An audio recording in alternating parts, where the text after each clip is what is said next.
Hello and welcome to Cinemastrophe. I'm Don Perignon, saving you from getting ripped off. And welcome back to Remake Month.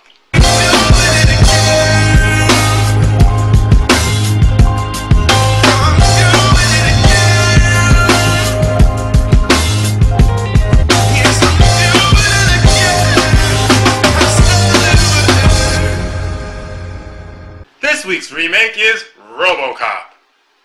Normally this is where I would give a history on Robocop, but since I did that already back in December when I reviewed Robocop 3, if you really want to know the history of it, go watch that one.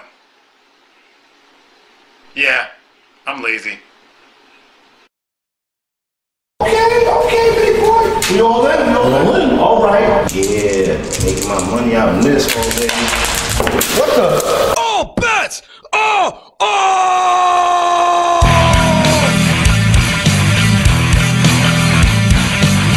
Oh! That's wrong! Oh! That's wrong! What the fuck did you think? What the hell I was going to do?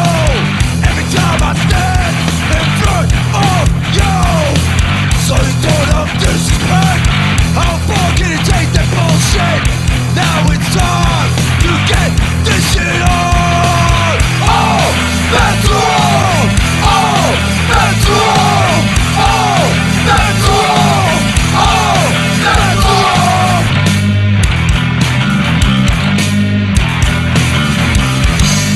Oh, bats! Oh! A man barely alive. Gentlemen, we can rebuild him. We have the technology. We have the capability to make the world's first bionic. So the movie starts out with Samuel L. Jackson playing this universe's Peter Jennings. I'm Peter Jennings. Good night.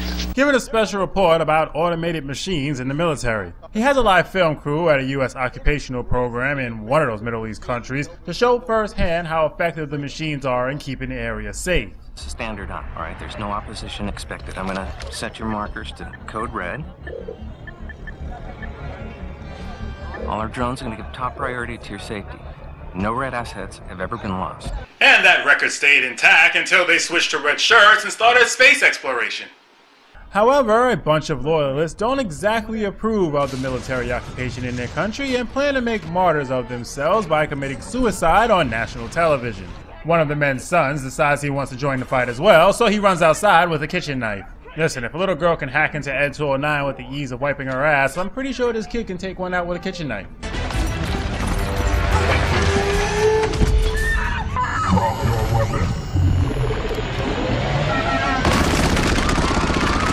Clearly there are some flaws in the system. The whole point of this is to make an argument to have a bill overturned that prevents these robots from being used in the States as a police force. Listen, until you can come up with an automated system that understands what I'm saying without me yelling into the phone, I think I'll pass on computerized protection, thank you very much. Otherwise, we might end up with one of these. You have waived your right to an attorney. This court finds you guilty as charged. The sentence for this crime: death. Why can't we use these machines here at home? Why is America so robophobic? Well, maybe it's because we've all had a glimpse of the future.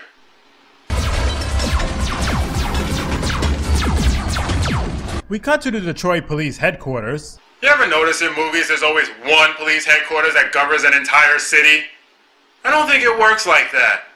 Where we see Alex Murphy storming in, strolling with an attitude in, kind of speed walking in. Not exactly sure what angle they're going for here. Saturday Night Fever, maybe? You can tell by the way I use my walk, I'm a woman's man, no time to talk. Music loud, women walk, thinking around, since I was born. Never tolerate, retaliate, and you may look the other way.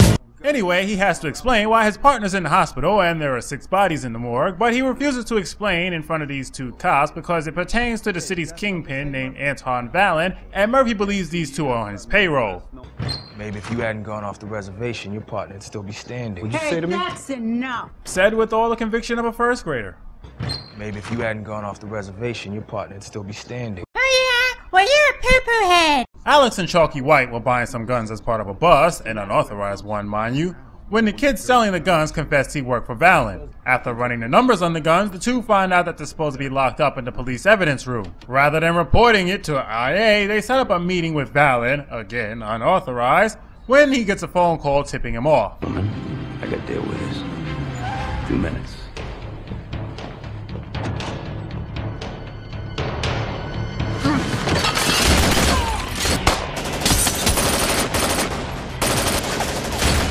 Okay, I'm assuming there's no lawyers in this universe, because if there were, they would have a field day with the Detroit PD and the city would be bankrupt.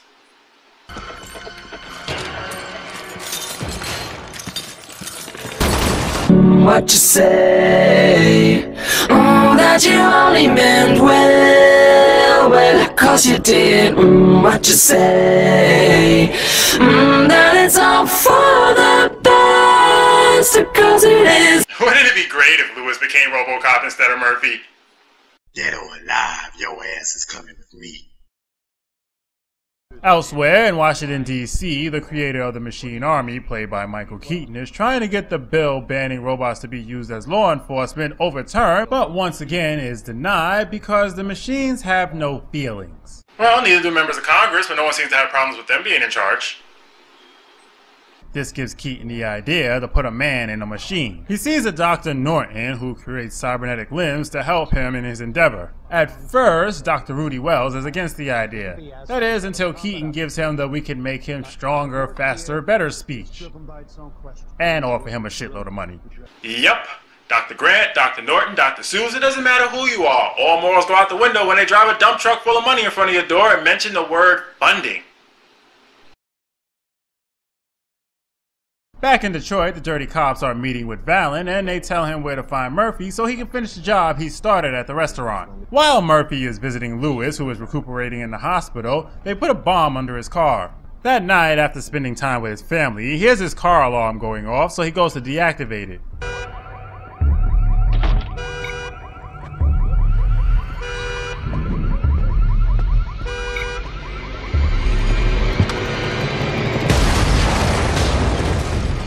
I have to give him credit for that one. They came up with a logical and very believable way for him to be at the right place at the right time to get caught in the explosion. Kudos. They managed to keep Murphy alive, but he's a little worse for wear. Fourth-degree burns over 80% of his body. Lower spine has been severed. If he survives, he'll be paralyzed from the waist down, confined to a wheelchair. Optical nerves have been critically damaged. He'll be blind in one eye, most likely deaf. In other words, lady, don't expect to have any more kids because you're now married to a slab of beef. This is all to get her consent to turn him into Robocop, which she gives. Whoa, yeah! Is that or waking up next to a tree stump every morning? I too would have chosen to wake up next to a toaster. Breakfast in bed is always better than morning wood. Unless it involves fresh melons and sticky buns. Then morning wood is better. But how often does that happen? 3 months later, they wake him after having performed the procedure, and he's none too pleased. What did you do to me? What have you done to me? Catch the ball! After leaving the lab, Alex realizes he's no longer in Kansas.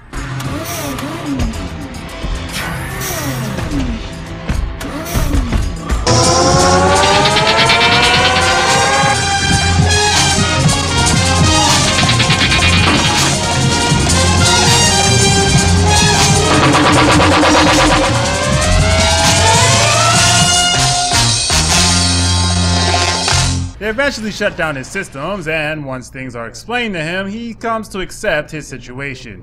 Well, yeah, there's nothing you really can do when you're basically 3 organs in a jar. He's like one of those wheeled warrior vehicles.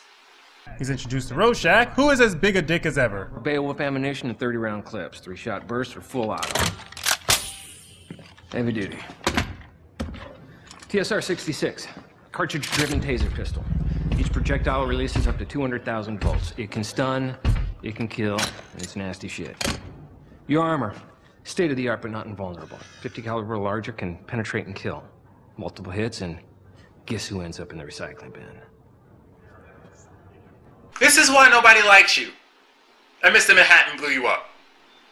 After that, we get a half hour about ethics, being human psych element versus machine logic, which just makes the movie drag out longer than it really should.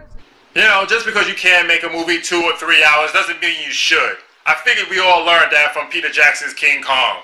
Sometimes less is better.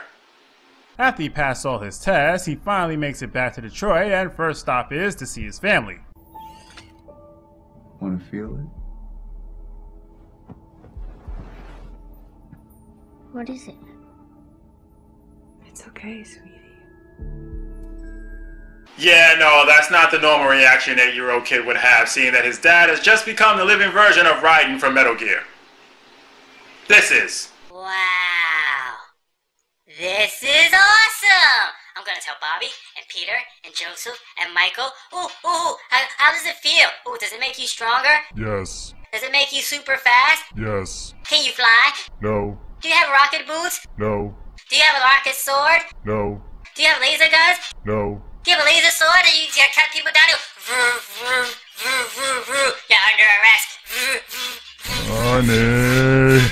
The next day, they plan to show Robo off to the public, but while downloading the criminal database, he sees his own death, and for lack of a better term, it fucks his head up. Stop, he's having a seizure! Tim, sit him down! Alex! Give me a live feed. Why the hell would you introduce him to the public the same day you're downloading stuff into his head? That's like introducing the new Windows the same day you're programming it.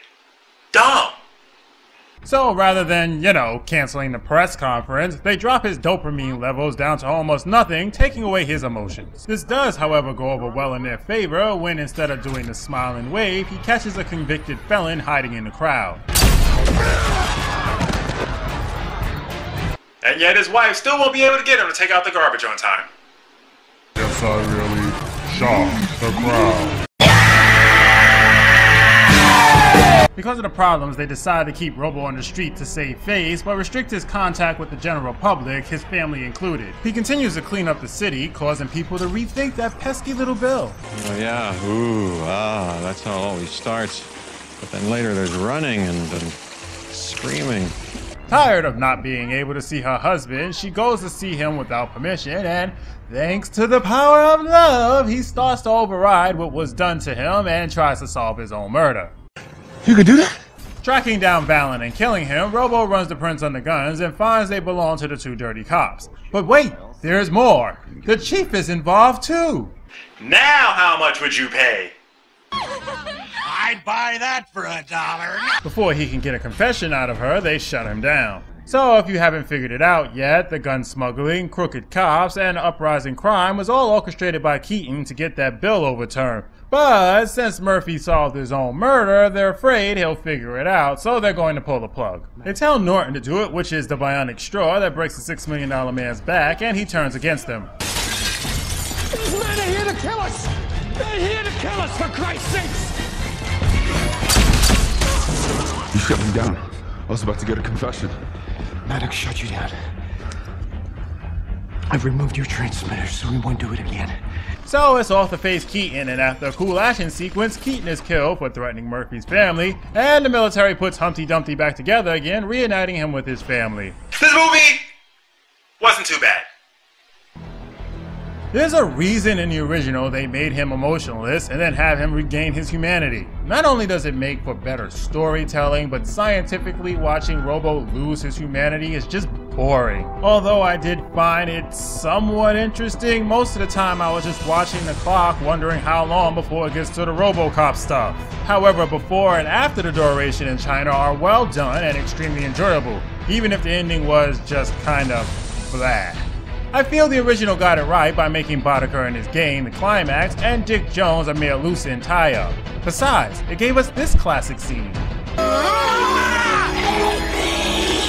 touch me, man! I'm Don Perignon, saving you from getting ripped off.